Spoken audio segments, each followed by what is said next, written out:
So last class हमने exercise 6.4 का question number 4 तक कर लिया था, आज 5 करेंगे। तो क्वेश्चन नंबर 5 क्या बोल रहा है, find the least number which must be added to each of the following numbers so as to get a perfect square. यानी परफेक्ट स्क्वायर लेने के लिए क्या ऐड करेंगे। पिछला क्वेश्चन में क्या था कि क्या सब्ट्रैक्ट करेंगे। जैसे कि मेरे को अभी भी याद है, पिछला क्वेश्चन जो था वो 104 था पहला वाला। तो 104 से उसके आसपास का जो परफेक्ट स्क्वायर था उससे जस्ट पहले वाला वो 400 था, तो 2 सब्ट्रैक्ट करते थे, याद है। तो इस बार हम लोगों को क्या बोला है कि क्या चीज ऐड करोगे, क्या चीज ऐड करोगे तो वो नेक्स्ट परफेक्ट स्क्वायर होगा। तो वही बोला, find the least number which must be added to each of the following number so as to get a perfect square. Also find the square root of the perfect square so obtain, यानी नया वाला का perfect square भी निकालना है। समझ आया ना। तो यहाँ पे क्वेश्चन है 525, क्वेश्चन नंबर 5 का पहला वाला 525। तो हम क्या करेंगे, इसको भी लॉन्ग डिवीजन मेथड से करेंगे। कैसे करेंगे आपको स्टेप्स याद रखना है, और बाकी सब तो कॉपी पेस्ट ही है, सब क्वेश्चन में वैसा ही होगा, खाली डिजिट्स अलग होगा। तो यहाँ पे 525 है, तो हम क्या करेंगे, इसका परफेक्ट स्क्वायर निकालेंगे सबसे पहले, मतलब इसका आसपास का, तो वो लॉन्ग डिवीजन मेथड से निकालेंगे। सो ये हो गया 525। मैंने सिखाया था कैसे लेते हैं, दो दो करके, तो पीछे से दो दो आएगा क्योंकि डेसिमल नहीं है। अब ये जाएगा 2 से, 2 2 जा 4 होगा, 1 बच गया, 25 आ गया। आपने यहाँ पे 2 लिया था तो 2 ऐड हो जाएगा, ये हो गया 4। समझ आया। अब यहाँ पे ये अगर मैं 3 से लूँ, अगर मैं 3 से लूँ तो 43 हो जाएगा, यानी 3 से इंटू होगा तो ये हो जाएगा 9, ये 12, 129 हो गया, ये तो ज़्यादा हो गया। तो हम क्या करेंगे, इसको 2 से लेंगे, तो 2 से लेने से ये हो जाएगा आपका 84। अब आप इसको माइनस करोगे तो ये 1 बच गया और यहाँ पे 4 बच गया। समझ आया, समझ आया। यानी आपका जो 525 जो है 22 का स्क्वायर से बड़ा है कि नहीं, क्योंकि रिमाइंडर बच गया है कि नहीं। यानी 22 का जो भी स्क्वायर होगा वो 525 से छोटा होगा। समझ आया, क्योंकि उसके पास 41 एक्स्ट्रा है। तो हम लिखेंगे सिंस 22 का स्क्वायर लेस देन 525, 525 से छोटा है, यानी 525 बड़ा है, 22 का स्क्वायर जो होगा ये छोटा होगा 525 से। समझ आया, यानी ये जो 22 था उससे छोटा होगा। तो हम क्या करेंगे, इसका नेक्स्ट वाला परफेक्ट स्क्वायर निकालेंगे। सो हम लिखेंगे नेक्स्ट परफेक्ट स्क्वायर इज 23 का square. Next perfect square is 23 का square, that is equal to 529। 23 का स्क्वायर 529 होता था, है कि नहीं। तो जो भी नंबर यहाँ पे होगा उससे एक ज़्यादा वाला का स्क्वायर निकालना है। तो यहाँ पे sorry, next perfect square is 23 square, so equal to 529।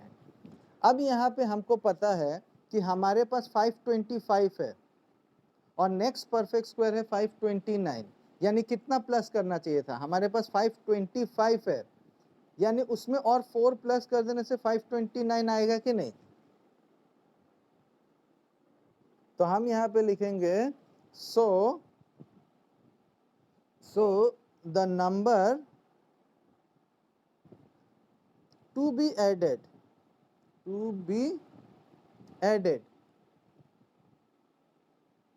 क्या चीज ऐड करेंगे, तो सिंपल सा चीज है, इक्वल्स टू 23 का स्क्वायर से माइनस 525 कर देंगे। समझ आया, जो नेक्स्ट परफेक्ट स्क्वायर होगा उससे माइनस कर देंगे। 23 का स्क्वायर जो है ये है 529 माइनस 525, तो इसको जब माइनस करोगे ये हो गया 4, तो आपके पास 4 रह गया। अब क्या बोला है आपको, क्वेश्चन में बोला था कि क्या ऐड करेगा, तो ऐड तो होगा 4, लेकिन फिर ऑल्सो बोला है also find the square root of the perfect square so obtain, यानी नया वाला जो परफेक्ट स्क्वायर है। तो हम लिखेंगे हैंस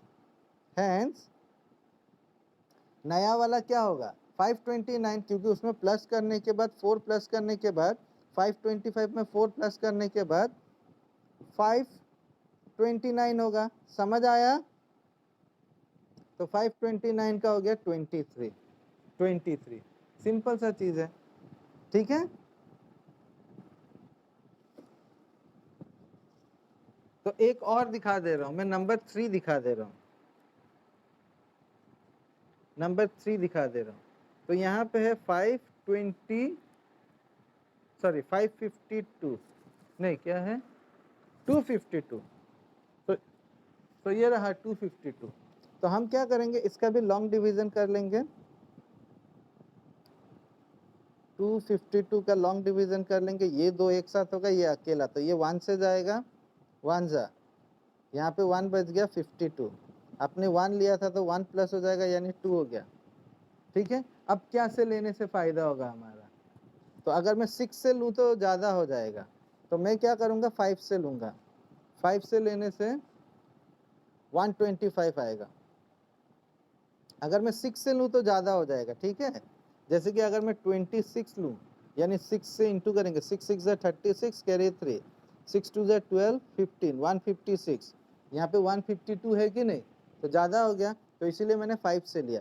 तो इसको माइनस करोगे तो 7 हो गया, और यहाँ पे 2 बच गया 27। समझ आया? तो आप देख सकते हो 27 बच गया, यानी हम देखेंगे 15 का स्क्वायर, यानी मैं यहाँ लिख देता हूँ, सिंस 15 का स्क्वायर इज लेस देन 252, सो 15 का जस्ट नेक्स्ट स्क्वायर क्या है, नेक्स्ट परफेक्ट स्क्वायर इज क्या है, 15 का नेक्स्ट क्या होगा 16, यानी 16 का स्क्वायर इज 256। सो हम लिखेंगे, यानी ये जो है 252 नहीं 256 होने से परफेक्ट स्क्वायर होता है। सो हम लिखेंगे so the number to be added equals to 16 का स्क्वायर माइनस 252। समझ आया? यानी 256 माइनस 252, इसको माइनस करोगे तो ये बच जाएगा 4। समझ आया? हैंस नया वाला का परफेक्ट स्क्वायर भी निकालना है, यानी नया वाला 16 होगा, यानी 256 इक्वल्स टू 16। खत्म। क्लियर है? ओके, तो बाकी का क्वेश्चन अभी खुद से करोगे, मैं बता दूंगा कि क्या ऐड करना है और क्या होगा परफेक्ट स्क्वायर। तो अभी ये क्वेश्चन, बाकी जो क्वेश्चन है ये खुद से करो। अगर नहीं किया तो वीडियो को पॉज करके देखकर दोबारा से लिखो और समझने की कोशिश करो, और बाकी क्वेश्चन अभी खुद से करो। अच्छा, सब कुछ देखो, सेकंड वाला का कितना निकला, जब डिवाइड किया तो रिमाइंडर कितना निकला 69, तो 69 निकलेगा आप लोगों का। और फिर उसके बाद ऐड क्या करोगे 14, तो 14 ऐड करने के बाद आपका हो जाएगा 1764, और उसका स्क्वायर रूट निकालोगे तो 42 होगा। और फिर नंबर 4 वाला, 3 वाला तो मैंने दिखा दिया, नंबर 4 वाला उसका रिमाइंडर कितना निकलेगा 61, और उसमें कितना ऐड करोगे 24, सो जो नया परफेक्ट स्क्वायर होगा वो 43 होगा। और जो लास्ट वाला है उसका रिमाइंडर निकलेगा 12, और उसमें ऐड करोगे आप 149, तो नया वाला जो परफेक्ट स्क्वायर होगा वो होगा 81। That's all.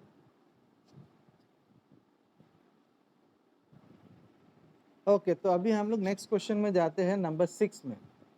क्या बोल रहा है, find the length of the side of a square where area is 441। Area दिया हुआ है स्क्वायर का, आपको साइड निकालने के लिए बोला, find the length of the side.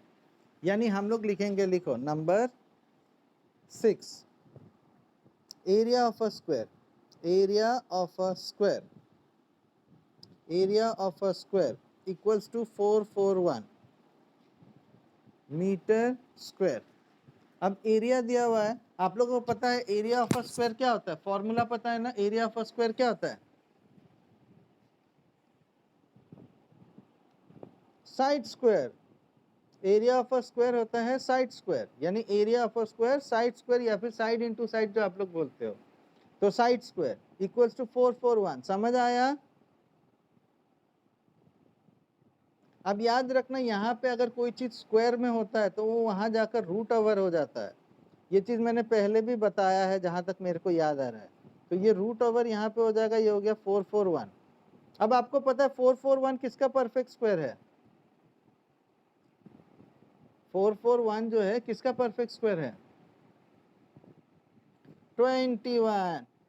21 तो हो गया खत्म आंसर। अगर आपको याद है तो डायरेक्ट लिख लो, अगर याद नहीं है तो लॉन्ग डिवीजन मेथड से यहाँ पे डिवाइड करके, जैसे 441 इसको डिवाइड करके आप कर सकते हो, जैसे कि 2 जा 4 हो गया, यहाँ पे 4 रह गया तो 41 आ गया, अब 1 से चला जाएगा 41। डायरेक्टली ऐसे भी कर सकते हो। समझ आया? या तो फिर आप प्राइम फैक्टराइजेशन निकाल के भी कर सकते हो, आपका मर्जी। ओके, अब हम लोग जाते हैं नेक्स्ट क्वेश्चन में। एक क्वेश्चन में मैं दिखा दे रहा हूँ, दूसरा क्वेश्चन आप लोग खुद से करोगे। यहाँ पे क्या बोला, इन अ राइट ट्राइंगल एबीसी, तो आप लोग क्या करोगे, एक ट्राइंगल बना लोगे ऐसे, रफ डायग्राम पेन से डायरेक्टली बना सकोगे 90 डिग्री का ऐसे, ठीक है। उसमें क्या बोला है, angle B equals to 90 degree, यानी इसको बी ले लेते हैं, बाकी को ए और सी ले लिया। समझ आया?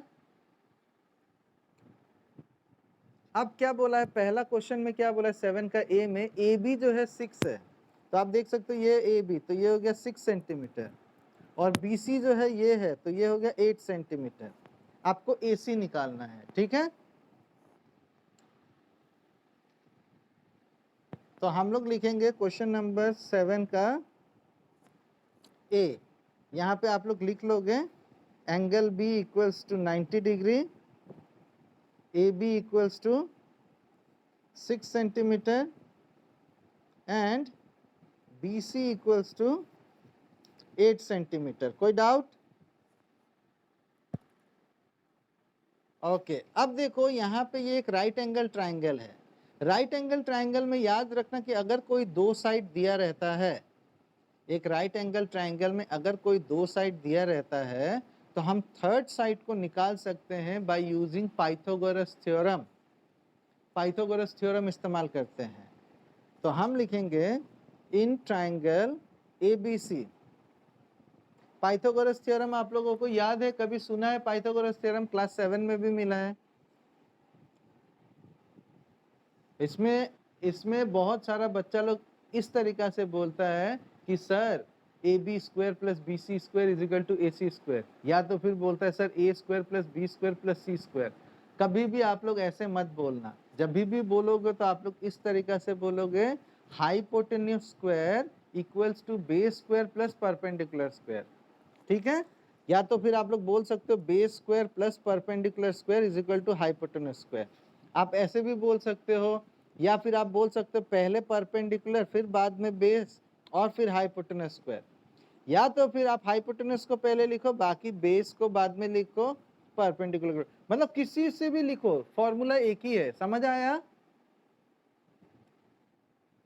तो आप देख सकते हो यहाँ पे ये जो है 90 डिग्री का ऑपोजिट में जो साइड होता है उसको हाइपोटेनस बोलते हैं, ठीक है। तो हाइपोटेनस स्क्वायर यानी ए सी स्क्वायर। समझ आया? A C square,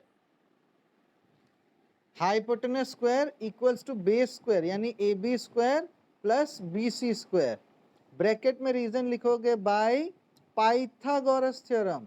Pythagoras Pythagoras theorem,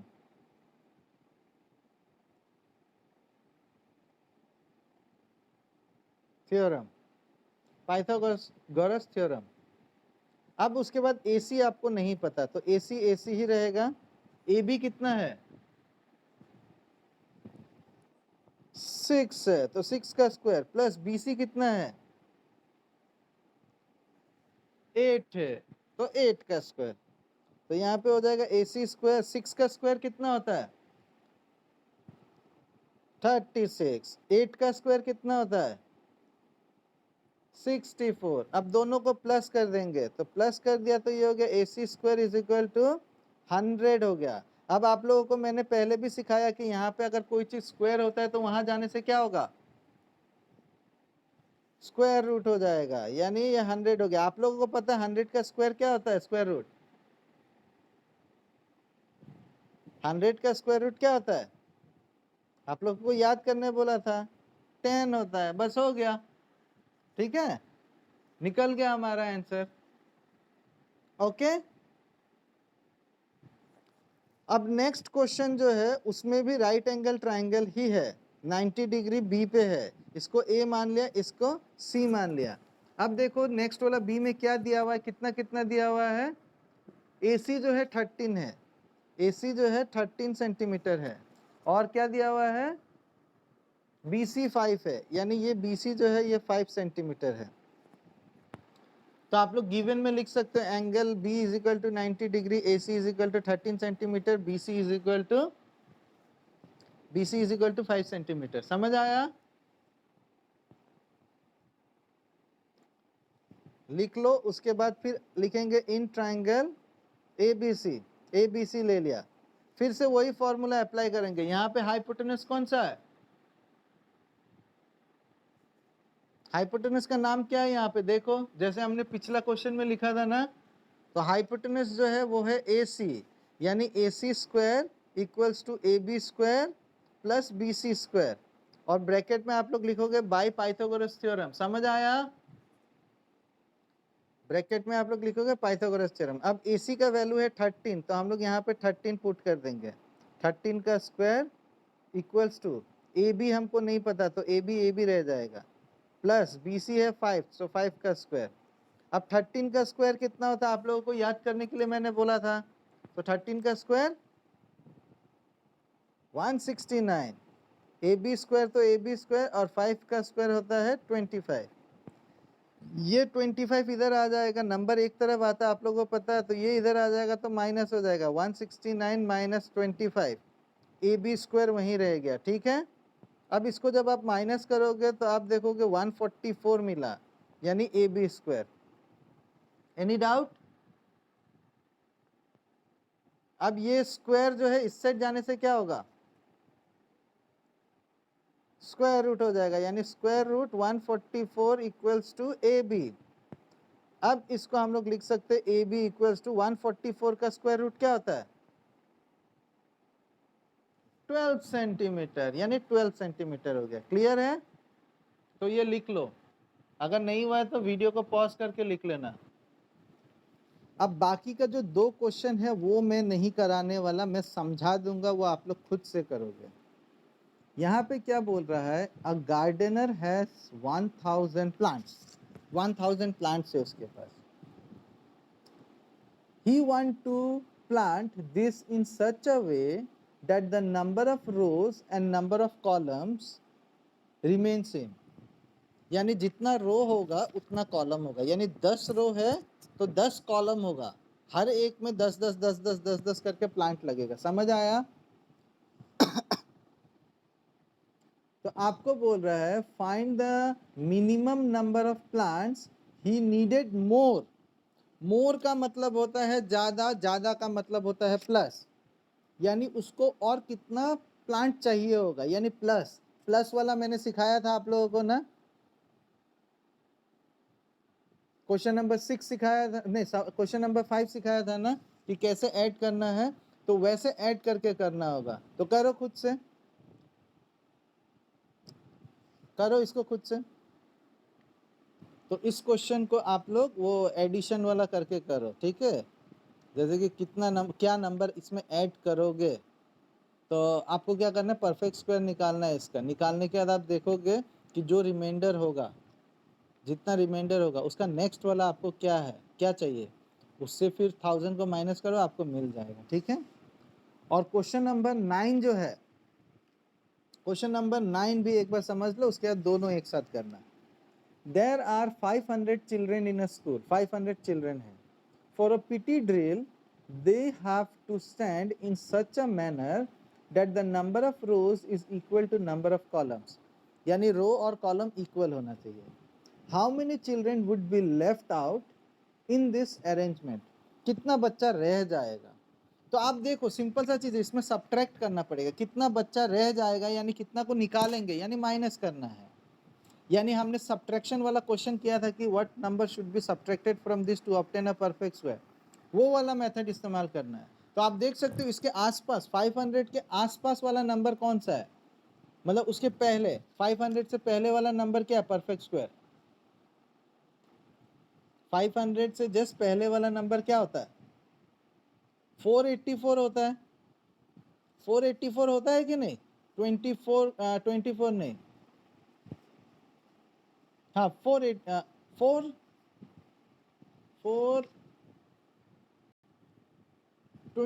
का स्क्वायर होता है 484, यानी 484 उसका पास का है.